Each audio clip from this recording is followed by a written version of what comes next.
Welcome to the Explainer. We hear about AI software literally all day long, right?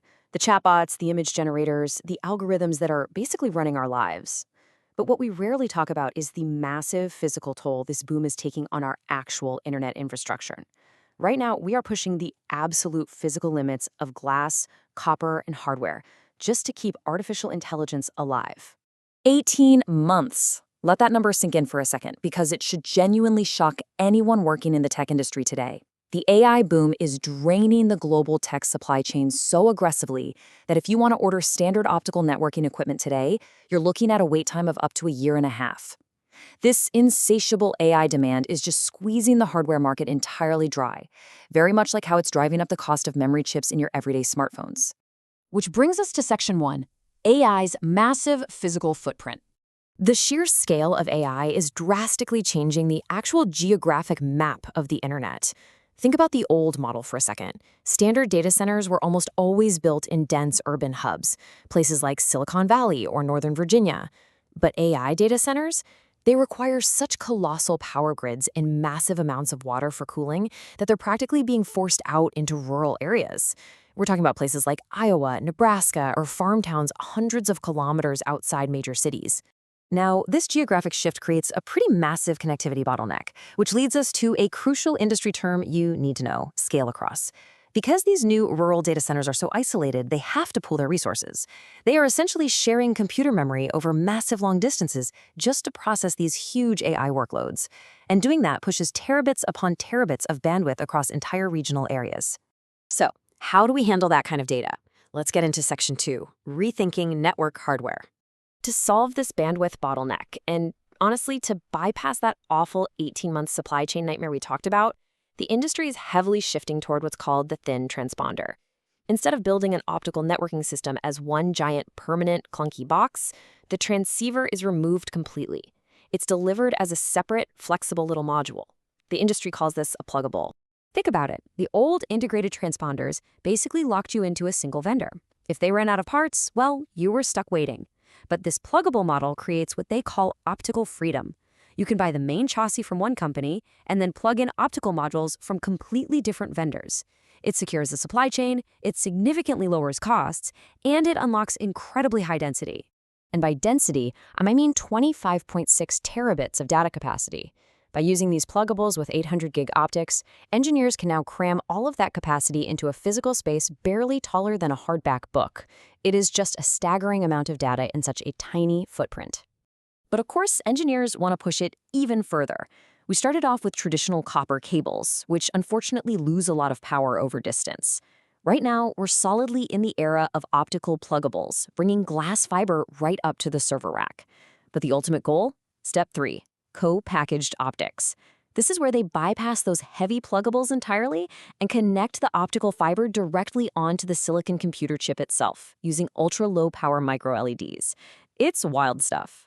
Let's zoom in even further. Section 3, the future of glass. When we talk about these new rural scale-across networks, we definitely aren't talking about a single strand of glass. We are talking about super bundled cables containing up to 13,824 individual microscopic glass fibers. And all of that is squeezed into a flexible, rollable cable just 4 centimeters thick. The pure engineering required to maintain perfect tension and avoid damaging the glass at that extreme density is absolutely mind-bending. But it's not just about bundling more glass. We're fundamentally changing the structure of the glass itself with 2 major leaps in engineering. First up is multi-core fiber. This actually squeezes multiple distinct light paths into a single microscopic glass strand, which saves highly contested physical space in crowded underground ducts. And second, we have something truly futuristic: hollow core fiber. This actually replaces the solid glass core with the microscopic tube of air. Think of standard silica fiber like driving your car through a highly congested city. Light actually slows down as it physically has to travel through solid glass. But hollow core fiber? That's like hopping in a helicopter and flying directly over the traffic. By beaming the laser through an empty air core, signal latency drops by 30 to 50%. This allows for near instantaneous communication between data centers that are miles and miles apart. But here is the catch. With extreme precision comes extreme fragility. Section 4. keeping the network alive. To really ground this in reality, let's look at the actual financial stakes here.